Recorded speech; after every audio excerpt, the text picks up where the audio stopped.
khususnya dari tanaman katuk ini dan keberadaan APKI di Indonesia ini sudah dapat diperjelas ya. Saya tutup, kita masuk dalam sesi tanya jawab. Wabillahi taufiq wal hidayah. Wassalamualaikum warahmatullahi wabarakatuh.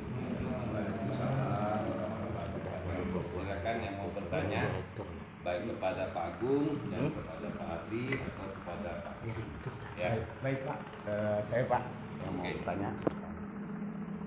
Perkenalkan, nama saya Pak Ansari, ya, salah satu pengurus DPW juga.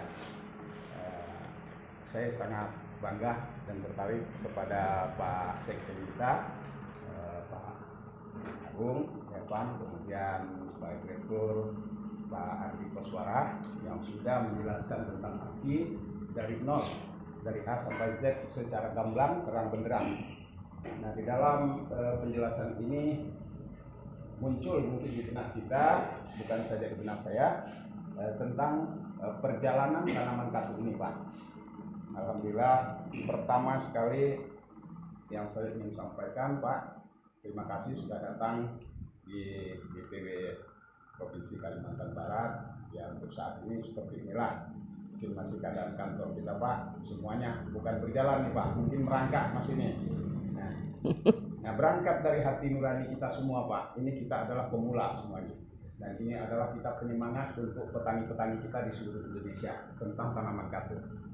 Nah, saya sudah mempromosikan, Pak, termasuk di Jawa Tengah dan Jawa Barat, bahkan sampai di Bali, teman-teman. Nah, ini yang kita pelajari, Pak.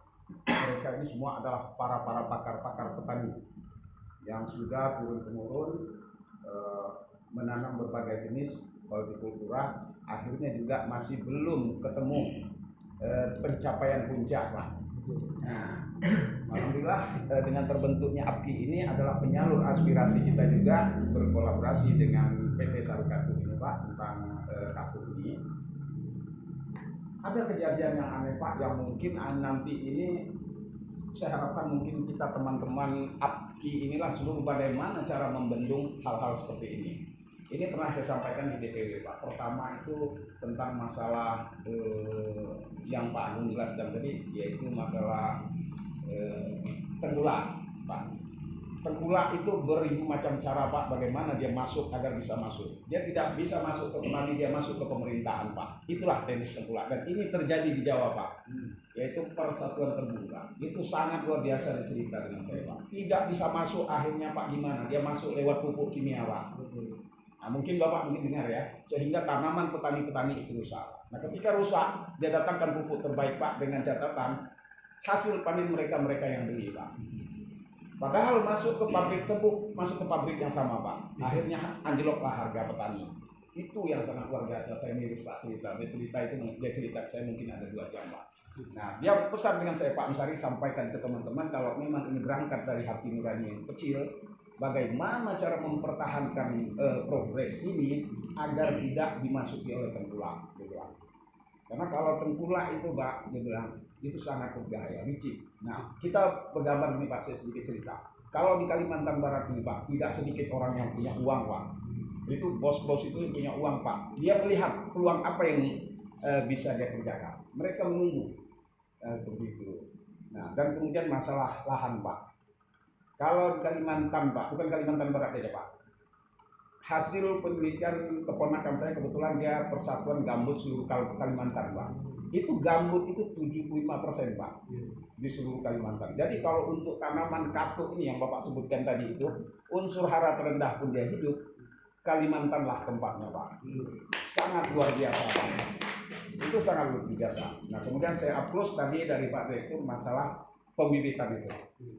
Nah, pembibitan itu, Pak, saya harapkan kalau bisa untuk saat yang Bapak sampaikan tadi, mungkin itu oleh teman-teman itu jangan sampai ke masyarakat dulu. Yang pengembangannya tadi, Pak. Karena apabila kita sampaikan, Bapak tahu sendiri yang namanya petani itu pasti mengejar yang namanya gratis. Nah, jadi untuk saat ini kita tetap jalankan yang seperti apa adanya sekarang. Ketika sudah berkembang nanti, itu boleh baru kita jalankan program yang menyambung bibit itu tadi, Pak. Nah, seperti itu. Karena kalau kita sampaikan sekarang, Pak, itu akan menjadi perlambatan gerakan di lapangan, seperti itu. Dan kemudian setelah menunggu program ini, betul. Itu petani ya. Sementara kita kan mau cepat. Nah, jadi program itu cukup kita pengurus saja yang tahu dulu. Nah, seperti itu. Dan kemudian Pak, saya harapkan tolong SKI dan APKI seluruh Indonesia, bagaimana caranya Pak kita melibatkan perangkat desa dalam hal ini Pak. Karena tumpuan terakhir kita itu masyarakat adalah di desa Pak, bukan di kota. Nah, contohnya Pak, saya sudah berkoordinasi di salah satu kabupaten Pak, Ketapang, kebetulan teman saya itu camat. Beliau itu suatu hari kami dari sini selamatan waktu itu. Beliau kumpul di beberapa desa, mau kunjungan ke satu lahan itu 60 hektar di daerah Ketapang. Nah, lahan itu 60 hektar itu terdiri 3 desa. Mereka mau kunjungan, mau survei, mau tanam sawit Pak, karena lahan itu lahan tidur. Sebelumnya saya informasikan ke teman saya Pak Camat itu bahwa kita ini ada tanaman ini, prospeknya bagus, cerita. Ketika di perjalanan ke kebun itu, mereka cerita ke Pak Desa, lebih baik kita nggak usah sawit, dia bilang.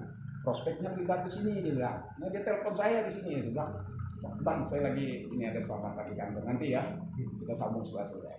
Nah, saya sambung lah, akhirnya beberapa orang desa itu pertanyakan Pak. Nah, cuman mereka itu minta solusi bagaimana cara kami cari dana. Saya bilang gampang. Di situ sudah ada kepala desa, di situ sudah ada Pak Camat. Tinggal buat rekom, saya bilang ajukan ke bupati. Di mana anggarannya? Gunakan dana desa, saya bilang. Kan dana desa. Nah, di sinilah Pak yang maksud saya bagaimana tujuannya teman-teman APKI dan tidak saja kita berbatas sampai ke kecamatan sebagai DPC. Kenapa? Mereka semua menunggu Pak, ya beberapa desa ini sudah saya sampaikan, mereka menunggu program Pak Presiden kita yang baru Pak, karena program dia dana desa itu kan 5 miliar katanya Pak. Kalau untuk realisasi kan 2005 ini kan udah jalan Pak.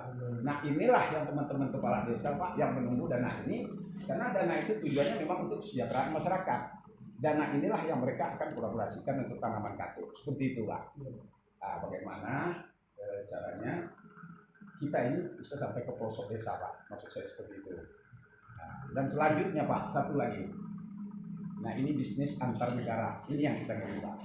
Oke, di Timur Tengah tadi itu mereka kekurangan bahan untuk susu itu ya, sehingga mungkin beliau bisa kerjasama. Tapi berdasarkan fakta yang terjadi di lapangan Pak, salah satu negara itu yang paling ahli mencangkok adalah RRC. Nah, seperti itu Pak. Ini terjadi di Kalimantan Barat, yaitu pinang Pak. Dulu harga pinang 28.000. Begitu mahalnya pinang, mereka datang Pak, beli bibit di sini, beli pinangnya, pinang merah itu. Setelah sampai di sana Pak, mereka saring yang mana bagus. Sekarang mereka tanam ribuan hektar pinang, panen jutaan ton. Anjlok Pak, pinang kita sekarang tinggal 3.000 perak Pak. Nah, inilah yang terkulat-kulat. Nah, bagaimana caranya kita teman-teman SKI dengan APKI? Takutnya maaf Pak ya, ini kita ada karena kita semua pengurus. Permainan antar negara Pak, maaf mereka suntik 10-20 miliar atau triliunan ke Bapak agar mereka menanam, mereka kontrak ke Bapak. Apakah petani-petani kita ini tidak mati Pak dengan seperti itu? Nah, itulah kalau memang kita berangkat dari sebagai pejuang tidak memandang itu, mudah-mudahan Bapak-bapak semua yang di atas mampu bertahan dan menegakkan ini, sehingga masyarakat kita tidak hanya cerita Pak, bisa sukses dan sejahtera menjadi ya, terima kasih. Bila taufiq, hidayah. Assalamualaikum warahmatullahi wabarakatuh. Waalaikumsalam. Tambahan sedikit aja. Ada satu pertanyaan yang langsung saya jawab ya. Silakan. Jadi kebetulan di dalam perjanjian itu pun juga sudah disebutkan ya, kalau sudah pernah membaca draft daripada PT SKI di mana di sana tertulis untuk 5 tahun dan terupdate per tahun untuk harganya ya, dan dipastikan itu harga akan naik gitu ya per tahunnya. Nah, ini yang perlu diketahui oleh pengurus dan ini wajib dipahami. Alur daripada mitra tani ke PT SKI itu tidak serta-merta daripada petani langsung ke PT SKI. Dia harus melalui yang namanya Asosiasi Petani Katuk Indonesia. Mana konsepnya? Gini ya, PT SKI sudah sepakat dan sudah melakukan perjanjian ya, di mana data dari petani itu wajib diketahui dan yang melaporkan adalah pengurus Asosiasi Petani Katuk Indonesia. Berarti di sini tugas daripada pengurus mengedukasi setiap anggota Asosiasi Petani Kato Indonesia yang menanam wajib terlaporkan di sini, kan gitu ya, ke API, ya kan, si A menanam sekian. Nah itu tercatat bukan luasan lahan tapi populasi, ya kan, si Pak siapa namanya? Pak Amsari misalkan 100.000 bibit, 100.000 pohon, maka tercatat nomor seri ini namanya Pak Amsari, mungkin bisa banyak ya gitu ya, nama Amsari ya gitu ya, tapi nomornya nggak bisa sama gitu ya. KTA nomor sekian jumlah terupdate sekian, itulah yang dinamakan tercatat di sini, itu yang disebut di dalam perjanjian klausel ya, itu tertulis di sana laporan rencana panen atau LRP yang didapat dari Asosiasi Petani Kato Indonesia kepada PT SKI. Ya. PT SKI akan mengeluarkan SIP, surat izin panen. Ya. Jadi ini alurnya ada LRP, ada SIP. LRP itu laporan rencana panen yang diverifikasi, yang diberikan oleh pengurus Asosiasi Petani Kato Indonesia, baik tingkatan DPC, DPD, DPW, DPP, kan gitu kan, semuanya akan terlaporkan, kan gitu kan.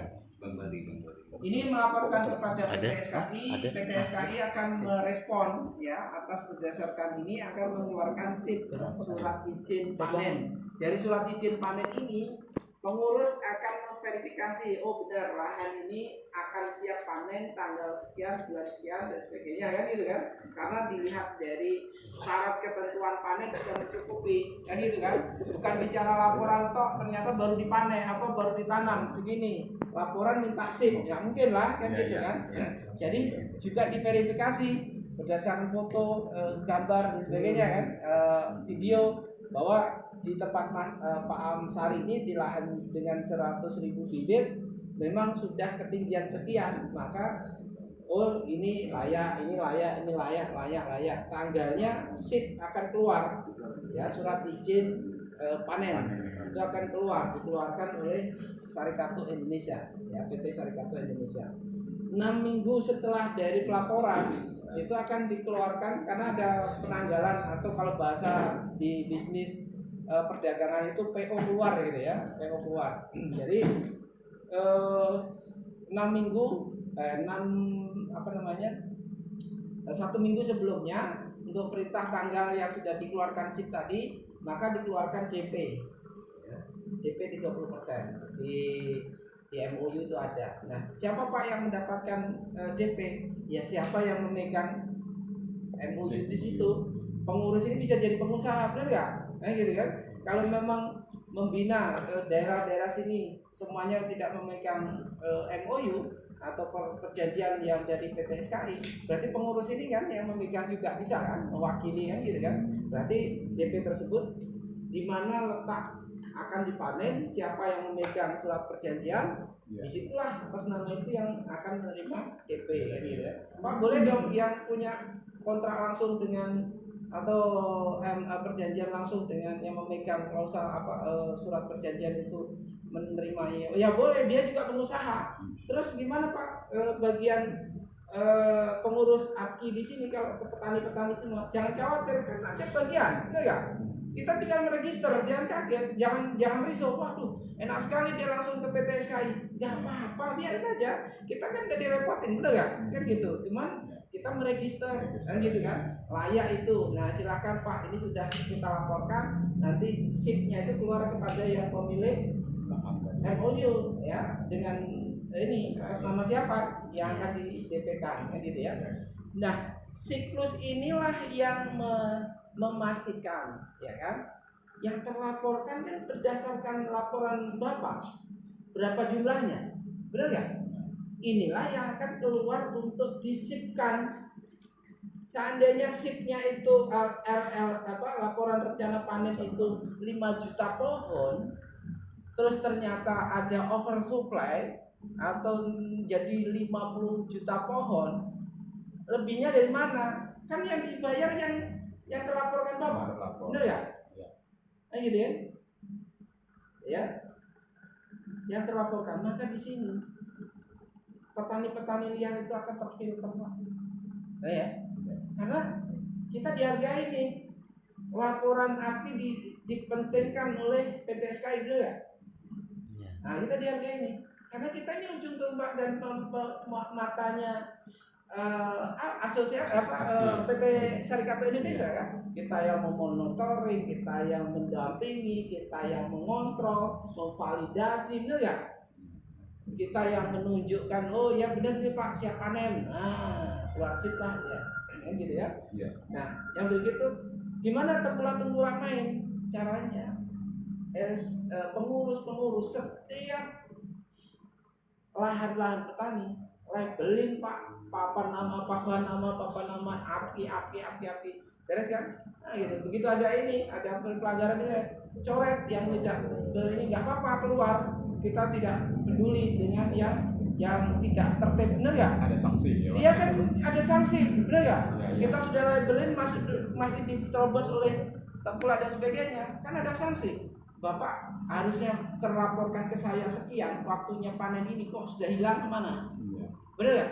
Berarti Bapak tidak tertib dalam pelaporan, sehingga kami ditegur oleh PT SKI. Laporan 1 juta pohon sudah dikasihkan DP 30% atas pelaporan kita, kok ada pengurangan. Nah, berarti Bapak panen ada penjualan di luaran. Kan simpel dari register tadi. Itu untuk mengedukasi pengetahuan kepada petani-petani kita supaya tidak terjadi keberanian untuk berbuat curang. Benar ya? Jadi terjawab Pak, kalau Bapak bertanya gimana caranya untuk meyakinkan kita tidak dimainkan tengkulak, register diperkuat Pak. Gitu kan? Petani diedukasi. Ini KTA penting, Anda punya KTA, hargai perjuangan Bapak untuk mendapatkan KTA ini tidak gampang, kan gitu kan? Register dan sebagainya, ya kan? Jika Bapak keluar dari asosiasi, seandainya terjadi bentur-benturan antar Bapak sehingga harganya anjlok dan sebagainya, jangan menyalahkan asosiasi, benar? Nah gitu kan? Nah di situ aja Bapak kunci, benar? Nah gitu. Nah itu sedikit menjawab gimana kita caranya untuk kita terhindar daripada petani-petani liar. Kita hanya melayani yang namanya KTA. Jadi setiap pengembangan wajib Sistem lapor ya Pak ya? Wajib lapor, terupdate Pak. Pak saya boleh nggak dari awalnya cuma 10.000 sekarang sudah 1 hektar. Atas nama sendiri kan registernya. Ya. Boleh mau diupdate 10 hektar pun boleh nanti ke depannya. Karena dikembangkan sendiri kan. Ya. Jadi bibit boleh dikembangkan sendiri, tapi tidak boleh menjual ke petani lain. Kalau sampai terjadi penjualan atas bibit yang dia registerkan kepada kami, ini kan bisa dilacak. Bapak mendaftarkan, ketahuan di sana, Pak, nama si A mendaftar untuk mendapatkan KTA. Dilacaklah pengurus ini tertib. Pak, belinya bibit di mana dulu? Oh, di API, pengurus siapa? Nah, kan enak kan? Oh, ini ada pelanggaran di sana. Tegur lah. Gimana syarat ketentuan nanti di musda, ya, disepakati oleh pengurus tersebut apa sanksinya, kan gitu kan? Nah, karena perlakuan sanksi itu berlaku untuk di daerah-daerah masing-masing, benar ya? Anda bisa kita globalkan. Kalau bicara global, oke, ada munasnya. Tapi kalau bicara untuk musyawarah ini, untuk sanksi disepakati di daerah, ya, kulturnya kan beda Pak, kan gitu kan? Ya Bapak yang punya kebijakan, meregulasi, kan gitu kan? Ya. Kalau ada kecurangan seperti ini, kalau bukan yang bisa menjual bibit itu PT SKI Pak, benar nggak? API itu dia bisa menjual, ya, karena API tidak profit oriented, ya, dia adalah sebuah wadah aja, gitu ya, yang bisa menjual dan membeli hasil panen itu PT SKI. Ya Pak, PT SKI kan ada di luar sana Pak, ada di Subang, berarti kita beli bibit terus di sana. Ini salah pemikiran. PT SKI itu saat Bapak Ibu memiliki KTA luar biasa, kan bisa jadi pengusaha, mendaftarkan diri untuk jadi agen PT SKI di daerah ini. Jadi Bapak yang sebagai tangan panjang untuk memfasilitasi, menjadikan ya sentra bibit dan sebagainya, syarat ketentuan untuk jadi, kalau di multi level itu sebagai stokis, master stokis kan gitu ya. Nah, jadi boleh secara pribadi maupun tim, ya, pengurus tersebut membuat tim sentra bibit yang di dalamnya semua pengurus dalam kesatuan di situ. Boleh, Pak. Saya bisa mampu sendiri di daerah sana, saya akan dirikan. Syarat ketentuannya apa? Oh, punya lahan, punya bedengan dan sebagainya.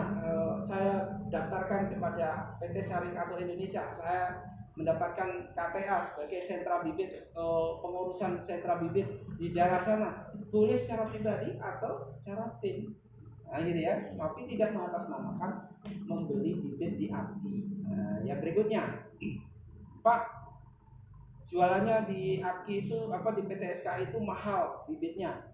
Sekarang Pak, saya sedikit contohkan. Saya itu developer perkebunan peralpukatan ya. Hari ini aja 75.000 bibit alpukat yang kami siapkan untuk penanaman untuk developer ya.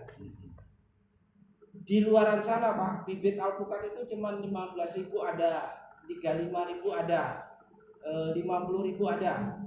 Kenapa ngambil di developer konsep developer para pengusaha?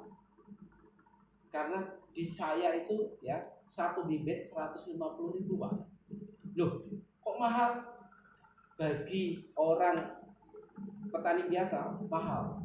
Tapi bagi konsep developer itu yang dibeli adalah sistem Pak. Dia tidak beli bibit Pak, beli sistem. Di sana ada kepastian valid data daripada bibit tersebut, ada garansi, ada pendampingan, ada kepastian market. Berarti sudah include semuanya Pak. Bayangkan kalau dia beli bibit murah, dia untuk membayar konsultan ratusan juta Pak, pilih mana? Kan gitu kan? Dia beli murah bibit, belum tentu dia valid, belum ada pendampingan, belum tentu ada yang menjamin namanya market Pak. Nah, jadi pada pengusaha mendingan beli sistem sudah include. Nah, di PT Sarikato Indonesia harga Rp1.000 per stick itu sudah sistem Pak. Betul. Jadi kalau ada orang wah mahal beli bibitnya di PT Sarikato Indonesia.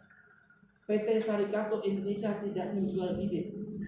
PT Sarikato Indonesia menjual sebuah sistem di mana sudah di sana ada garansi, ada kepastian market, ada kontrak perjanjian, ada API yang mendampingi. Benar nggak? Ini include semuanya, ya kan? Iya. Jadi menjual sistem Pak. Habis ini paham deh? Jadi kalau ada yang bilang bicara mahal, berarti dia tidak paham membeli sistem. Gitu ya. Jadi kita di kisah itu PT SKI bukan bicara menjual bibit, tapi menjual sistem. Sistem udah kesatuan di sini, ya. Jadi kesatuan. Dalam satuan stick ini sudah di dalamnya semuanya komplit Pak. Oke, paham ya? Jadi itu sedikit tambahan dari saya, mungkin dari Pak Anda Permadi mau nambah apa Pak? Pertanyaan yang lain.